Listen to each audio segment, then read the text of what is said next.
ನಮಸ್ಕಾರಗಳು ಸ್ನೇಹಿತರೆ, ಎಲ್ಲರಿಗೂ ಉತ್ತರ ಕರ್ನಾಟಕ ಅಡುಗೆಯ ಅನುಪಮಾ ಕುಕಿಂಗ್ ಚಾನಲ್ಗೆ ಸ್ವಾಗತ ರೀ. ಇವತ್ತು ನಾನು ರಾತ್ರಿ ಉಳಿದಂತಹ ಅನ್ನದೊಳಗೆ ಬಟಾಣಿ ರೈಸನ್ನು ಹೆಂಗೆ ಮಾಡ್ಕೋಬೋದು ಅಥವಾ ಬಟಾಣಿ ಫ್ರೈಡ್ ರೈಸ್ನ ಹೆಂಗೆ ಮಾಡ್ಬೋದು ಅನ್ನೋದನ್ನು ಹೇಳ್ಕೊಡ್ತಾ ಇದ್ದೀನಿ ರೀ. ಮೊಸರನ್ನ, ಚಿತ್ರಾನ್ನ, ಪುಳಿಯೋಗರೆ ಈ ಥರ ರಾತ್ರಿ ಉಳಿದನ್ನ ಅನ್ನದೊಳಗೆ ಮಾಡಿ ಬೇಜಾರಾಗಿದ್ದರೆ ಈ ಥರ ಬಟಾಣಿ ಸೀಸನ್ನೊಳಗೆ ಬಟಾಣಿ ಫ್ರೈಡ್ ರೈಸ್ನ ಮಾಡ್ಕೋಬೋದು ರೀ. ಇದನ್ನು ಮಾಡೋದು ಬಹಳ ಸುಲಭ ರೀ, ಬಹಳ ಟೇಸ್ಟ್ ಆಗಿರುತ್ತೆ ರೀ. ನೀವು ಒಂದ್ಸತಿ ಟ್ರೈ ಮಾಡಿರಿ. ಈಗ ನೋಡಿರಿ, ನಾನು ಮಾಡೋಕ್ಕೆ ಒಂದು ಬಾಣಲಿ ಕಾಯಕ್ಕೆ ಇಟ್ಟಿದ್ರಿ. ಅದಕ್ಕೆ ಸ್ವಲ್ಪ ಎಣ್ಣೆ ಹಾಕೋಣನ್ರಿ. ಅದಕ್ಕೆ ಒಂದು 2 ಟೀ ಸ್ಪೂನಷ್ಟು ನಾನು ಜೀರಿಗೆ ಹಾಕೊಳಕತ್ತೇನೆ ರೀ. ಇದಕ್ಕೆ ಸಾಸಿವೆ ಹಾಕಿಲ್ಲ ರೀ, ಬರೀ ಜೀರಿಗೆ ಹಾಕೇನ್ರಿ. ಈಗ ಅದಕ್ಕೆ ಒಂದು ಉದ್ದಾಗಿ ಹೆಚ್ಚಿರೋಂತಹ ಉಳ್ಳಾಗಡ್ಡಿನೂ ಕೂಡ ಹಾಕೋಣನ್ರಿ.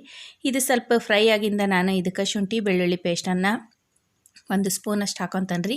ಅದು ಪೂರ್ತಿ ಹಸಿ ವಾಸನೆ ಹೋಗೋವರೆಗೂ ನಾನು ಇದನ್ನು ಫ್ರೈ ಮಾಡಿಕೊಂಡು ಆಮೇಲೆ ಒಂದು ಸಣ್ಣದಾದಂತಹ ಆಲೂಗಡ್ಡೆ, ಒಂದು ಅರ್ಧ ಕ್ಯಾರೆಟ್ ರೀ, ಒಂದು ಅರ್ಧ ದೊಡ್ಡ ಮೆಣಸಿನ್ಕಾಯಿ ಅಂದರೆ ಕ್ಯಾಪ್ಸಿಕಮ್ ರೀ ತೊಗೊಂಡು ಇದೇ ಎಣ್ಣೆ ಒಳಗನ ಎಲ್ಲನೂ ಸಣ್ಣದಾಗಿ ಹೆಚ್ಚಿರೋಂತಹ ತರಕಾರಿಗಳನ್ನು ಕೂಡ ಫ್ರೈ ಮಾಡ್ಕೊತಾನೆ ರೀ. ಸ್ನೇಹಿತರೆ, ನಿಮ್ಮ ಅಮೂಲ್ಯವಾದ ಸಮಯದಲ್ಲಿ ನನ್ನ ಈ ಉತ್ತರ ಕರ್ನಾಟಕದ ರೆಸಿಪಿ ನೋಡಿದ್ದಕ್ಕಾಗಿ ಮತ್ತು ನನ್ನ ಚಾನಲ್ನ ಸಪೋರ್ಟ್ ಮಾಡಿದ್ದಕ್ಕಾಗಿ ತುಂಬ ಹೃದಯದ ಧನ್ಯವಾದಗಳು ಸ್ನೇಹಿತರೆ.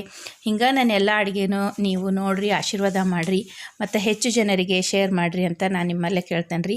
ನೋಡಿರಿ ಸ್ನೇಹಿತರೆ, ಈಗ ನಾನು ಕ್ಯಾಪ್ಸಿಕಮ್ ಹಾಕ್ಕೊಂಡ್ರಿ ಒಂದು ಅರ್ಧ, ಈಗ ಒಂದು ಅರ್ಧದಷ್ಟು ಆಲೂಗಡ್ಡೆ ಹಾಕ್ಕೊಂಡ್ರಿ. ಈಗ ಅದಕ್ಕೆ ಅರ್ಧ ಕ್ಯಾರೆಟನ್ನು ಕೂಡ ಸಣ್ಣದಾಗಿ ಹೆಚ್ಚಿ ಹಾಕ್ಕೊಂಡಿರೋದು. ಯಾಕಂದ್ರೆ ನಾನು 1 ಬೌಲ್ ಅನ್ನ ಮಾಡ್ತಿರೋದು ರೀ. ಅದಕ್ಕೆ ಎಷ್ಟು ಅಳತಿ ಬೇಕೋ ಅಷ್ಟಷ್ಟು ಮಾತ್ರ ತರಕಾರಿ ತೊಗೊಂಡನ್ರಿ. ಅಂದರೆ ಎಲ್ಲನೂ ಸ್ವಲ್ಪನ ತೊಗೊಂಡನ್ರಿ.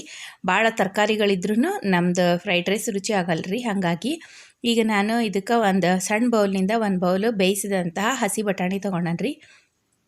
ಇದು ಆಲ್ರೆಡಿ ಬೆಂದಿರೋದ್ರಿಂದ 1-2 ನಿಮಿಷ ಫ್ರೈ ಮಾಡಿದ್ರೆ ಸಾಕ್ರಿ. ಈಗ ಇದಕ್ಕೆ ನಾನು ಒಣ ದ್ರಾಕ್ಷಿ ಹಾಕೊಳಕತ್ತಾನೆ ರೀ. ಇದು ಒಣ ದ್ರಾಕ್ಷಿ ಹಾಕೊಳೋದು ಆಪ್ಷನಲ್ ರೀ, ನಿಮಗೆ ಬೇಕಂದ್ರೆ ಹಾಕೋಬೋದು, ಇಲ್ಲಾಂದ್ರೆ ಸ್ಕಿಪ್ ಮಾಡ್ಬೋದು. ಈಗ ನಾನು ಇದಕ್ಕೆ ಸ್ವಲ್ಪ ಒಣ ದ್ರಾಕ್ಷಿ ಹಾಕೊಂಡು ಫ್ರೈ ಆಗಿಂದ ಸ್ವಲ್ಪ ರುಚಿಗೆ ತಕ್ಕಷ್ಟು ಉಪ್ಪನ್ನು ಕೂಡ ಹಾಕೊತಾನೆ ರೀ. ಆಮೇಲೆ ಒಂದೊಂದಾಗಿನ ನಾನು ಮಸಾಲೆ ಸಾಮಗ್ರಿಗಳನ್ನು ಹಾಕೊತಾನೆ ರೀ. ಬಹಳ ಸುಲಭ ರೀ ಸ್ನೇಹಿತರೆ ಈ ಫ್ರೈಡ್ ರೈಸ್ ಮಾಡ್ಕೊಳೋದು. ಮಕ್ಕಳಿಗಂತೂ ಬಹಳ ಇಷ್ಟ ಆಕತ್ರಿ. ನೀವು ಒಂದ್ಸತಿ ಟ್ರೈ ಮಾಡಿ, ಕಮೆಂಟ್ಸಲ್ಲಿ ಈ ರುಚಿ ಹೆಂಗಿತ್ತು ಅನ್ನೋದನ್ನು ಹೇಳೋದು ಮಾತ್ರ ಮರಿಬೇಡ್ರಿ. ಈಗ ನೋಡ್ರಿ, ನಾನು ದ್ರಾಕ್ಷಿ ಫ್ರೈ ಆದಮೇಲೆ ಇದಕ್ಕೆ ಒಂದು ಅರ್ಧ ಸ್ಪೂನಷ್ಟು ಅರಿಶಿನ ಪುಡಿ ಹಾಕ್ಕೊಂಡ್ರಿ, ಸ್ವಲ್ಪ ಜೀರಾ ಪುಡಿ ಹಾಕ್ಕೊಂಡ್ರಿ, ಮತ್ತು ಇದಕ್ಕೆ ಸ್ವಲ್ಪ ಗರಂ ಮಸಾಲನೂ ಕೂಡ ಹಾಕ್ಕೊಂಡ್ರಿ. ಇದಕ್ಕೆ ನಾನು ಖಾರದ ಪುಡಿ ಯೂಸ್ ಮಾಡಲ್ರಿ, ಯಾಕಂದರೆ ಕ್ಯಾಪ್ಸಿಕಮ್ ಒಳಗನ ಖಾರ ಇರೋದ್ರಿಂದ ಅಷ್ಟೇ ಮೈಲ್ಡಾಗಿ ಖಾರ ಇರಲಿ ಅನ್ನೋದಕ್ಕೋಸ್ಕರ ನಾನು ಇದನ್ನು ಹೆಚ್ಚಿಗೆ ಖಾರ ಹಾಕಿರಲ್ರಿ ಇದಕ್ಕೆ. ಈಗ ನೋಡಿರಿ ಸ್ನೇಹಿತರೆ, ಎಲ್ಲನೂ ತರಕಾರಿಗಳು ಫ್ರೈ ಆತ್ರಿ ಮಸಾಲ ಜೊತೆಗೆ. ಈಗ ಅದಕ್ಕೆ ನಾನು ರುಚಿಗೆ ತಕ್ಕಷ್ಟು ಉಪ್ಪನ್ನು ಹಾಕ್ಕೊಂಡು ನಾನು ಇದಕ್ಕೆ ಸ್ವಲ್ಪ ಕರಿಬೇವಿನ ಸೊಪ್ಪನ್ನು ಲಾಸ್ಟಿಗೆ ಹಾಕ್ಕೊಂಡು ಇದನ್ನು ಫ್ರೈ ಮಾಡಕತ್ತಾನೆ ರೀ. ಈಗ ಉಳಿದಂತಹ ಎಣ್ಣೆ ಒಳಗೆ ಈ ಕರಿಬೇವಿನ ಸೊಪ್ಪನ್ನು ಫ್ರೈ ಮಾಡ್ಕೊತಾನೆ ರೀ. ಯಾಕಂದ್ರೆ ಈ ಕರಿಬೇವನ್ನು ಈ ಥರ ಫ್ರೈ ಮಾಡ್ಕೊಳೋದ್ರಿಂದ ಇದ್ರ ಘಮನ ಬೇರೆ ಬರ್ತೈತೆ ರೀ. ಇದು ಫ್ರೈಡ್ ರೈಸಿಂದ ಸ್ಮೆಲ್ ಡಿಫ್ರೆಂಟ್ ಆಗಿರ್ತೈತೆ ರೀ. ಹಾಗಾಗಿ ನಾವು ಫಸ್ಟಿಗೆ ಕರಿಬೇವು ಹಾಕಿಲ್ರಿ, ನಡುವೆ ಈ ಥರ ಎಣ್ಣೆ ಉಳಿದಾಗ ಈ ಥರ ಕರಿಬೇವಿನ ಸೊಪ್ಪನ್ನು ಫ್ರೈ ಮಾಡ್ಕೊಂಡೆ ರೀ. ನೀವು ಒಂದು ಸತ ಈ ಮೆಥಡ್ನ ಟ್ರೈ ಮಾಡಿರಿ. ಈಗ ನೋಡಿರಿ ಸ್ನೇಹಿತರೆ, ಇದೆಲ್ಲ ಪೂರ್ತಿ ಒಂದು ಸತಿ ಇನ್ನೊಂದು ಕೈಯಾಡಿ ಇದು ಮಾಡಿಂದ ಒಂದು ಅರ್ಧ ಟೀ ಸ್ಪೂನಷ್ಟು ನಾನು ಸಕ್ಕರೆ ಹಾಕ್ಕೊಂಡೆ ರೀ. ಈಗ ಇದಕ್ಕೆ ಉಳಿದಂತಹ ರಾತ್ರಿ ಮಾಡಿ ಉಳಿದಂತಹ ಅನ್ನನೂ ಕೂಡ ಇದಕ್ಕೆ ಹಾಕ್ಕೊತಾನೆ ರೀ. ಇದನ್ನು ಉದುರಾಗಿ ಮಾಡಿಟ್ಕೊಳ್ಳೋಣ ರೀ ಚಮಚದಿಂದ. ಈಗ ಅದನ್ನು ಈ ಒಗ್ಗರಣೆ ಒಳಗೆ ಕಲಿಸ್ಕೊಂಡು ಯಾವ ರೀತಿ ರೆಡಿ ಆಯ್ತು ನಮ್ಮ ಫ್ರೈಡ್ ರೈಸ್ ಅನ್ನೋದನ್ನು ತೋರಿಸ್ತಾನೆ ರೀ. ಸ್ನೇಹಿತರೆ, ನನ್ನ ಉತ್ತರ ಕರ್ನಾಟಕದ ಎಲ್ಲ ಅಡುಗೆಗಳು ನಿಮ್ಗೆ ಇಷ್ಟ ಆಗತ್ತೆ ಅಂತಂದು ನಾನು ತಿಳ್ಕೊಂಡಿದ್ದೇನೆ ರೀ. ಹಂಗಂದ್ರೆ ನನ್ನ ಚಾನಲ್ನ ಸಬ್ಸ್ಕ್ರೈಬ್ ಮಾಡ್ಕೊಂಡು ನೋಡಿರಿ.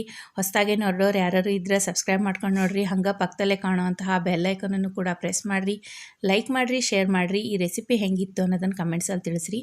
ನೋಡಿರಿ, ಈಗ ಕಲರ್ಫುಲ್ಲಾದ ನಮ್ಮ ಫ್ರೈಡ್ ರೈಸ್ ರೆಡಿ ಆತ್ರಿ. ಈಗ ಇದಕ್ಕೆ ನಾನು ಒಂದು ಅರ್ಧ ಹೋಳಷ್ಟು ನಿಂಬೆ ಹಣ್ಣನ್ನು ಹಿಂಡ್ಕೊತಾನೆ ರೀ. ಮತ್ತು ಮೇಲೊಂದು ಸ್ವಲ್ಪ ಕೊತ್ತಂಬರಿ ಸೊಪ್ಪನ್ನು ಹಾಕೊಂಡು ಇದು ಈಗ ಊಟ ಮಾಡೋಕ್ಕೆ ರೆಡಿ ಆಯ್ತು ಅಂತಾರೀ. ಇದ್ರ ಜೊತೆಗೆ ಒಂದು ಹಸಿ ಉಳ್ಳಾಗಡ್ಡಿ ಇದ್ದುಬಿಟ್ರಂತೂ ಸೂಪರ್ ಕಾಂಬಿನೇಷನ್ ರೀ. ನೀವು ಒಂದ್ಸತಿ ಟ್ರೈ ಮಾಡಿ ಕಮೆಂಟ್ಸಲ್ಲಿ ತಿಳಿಸ್ರಿ. ನೋಡಿರಿ ಸ್ನೇಹಿತರೆ, ಈಗ ಎಲ್ಲನೂ ನಾನು ಚೆನ್ನಾಗಿ ಒಂದ್ಸತಿ ಕಲಿಸ್ಕೊಂಬಿಟ್ಟೆ ರೀ. ಈಗ ಇದನ್ನು ಒಂದು ಸರ್ವಿಂಗ್ ಪ್ಲೇಟ್ ಒಳಗೆ ಹಾಕಿ ಯಾವ ರೀತಿ ನಮ್ಮ ರೈಸ್ ರೆಡಿಯಾಗೈತಿ ಅನ್ನೋದನ್ನು ತೋರಿಸ್ತಾನೆ ನೋಡಿರಿ.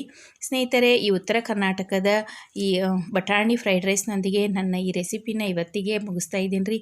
ಇನ್ನೊಂದು ಆರೋಗ್ಯಕರವಾದ ರುಚಿಕರವಾದ ಉತ್ತರ ಕರ್ನಾಟಕದ ಸ್ಪೆಷಲ್ ಅಡುಗೆಯೊಂದಿಗೆ ಭೇಟಿಯಾಗೋಣ್ರಿ. ಅಲ್ಲಿಯವರೆಗೂ ನಮಸ್ಕಾರಗಳು ಸ್ನೇಹಿತರೆ.